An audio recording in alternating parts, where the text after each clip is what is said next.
পবিত্র ঈদে মিলাদুন্নবী সাল্লাল্লাহু আলাইহি সাল্লাম উপলক্ষে বরিশাল জেলা স্কুলে বার্ষিক সিরাত মাহফিল অনুষ্ঠিত হয়েছে। বুধবার 26 আগস্ট জেলা স্কুল অডিটোরিয়ামে এ মাহফিলের আয়োজন করা হয়। স্কুলের প্রধান শিক্ষক মোহাম্মদ নুরুল ইসলামের সভাপতিত্বে অনুষ্ঠানে আমন্ত্রিত অতিথি ছিলেন মাধ্যমিক ও উচ্চশিক্ষা বরিশাল অঞ্চলের উপপরিচালক মোহাম্মদ জাহাঙ্গীর হোসাইন ও বরিশাল জেলা শিক্ষা অফিসার মোহাম্মদ আব্দুল জব্বার। অনুষ্ঠানে মহানবী হজরত মুহাম্মদ সাল্লাল্লাহু আলাইহি সাল্লামের জীবন আদর্শ, মানবিক মূল্যবোধ ও ইসলামী শিক্ষার বিভিন্ন দিক নিয়ে আলোচনা করা হয়।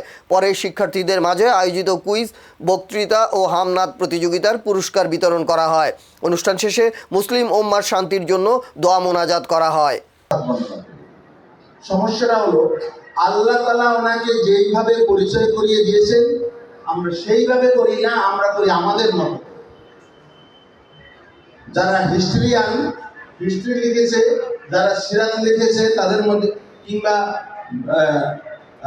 কোনো নোবেল লিখেছে, কিংবা কোনো বিশাল শিল্প লিখেছে, এরকম ওই জায়গা থেকে এনে রাসূল সাল্লাল্লাহু আলাইহি ওয়াসাল্লাম সম্পর্কে আমরা নানান কথা বলি।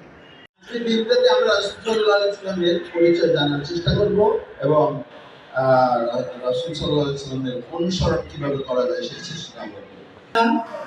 পুরস্কার বিতরণী এই ছাত্রের হাতে যে বইটি আছে প্রশ্নোত্তরে সিরাতুন নবী।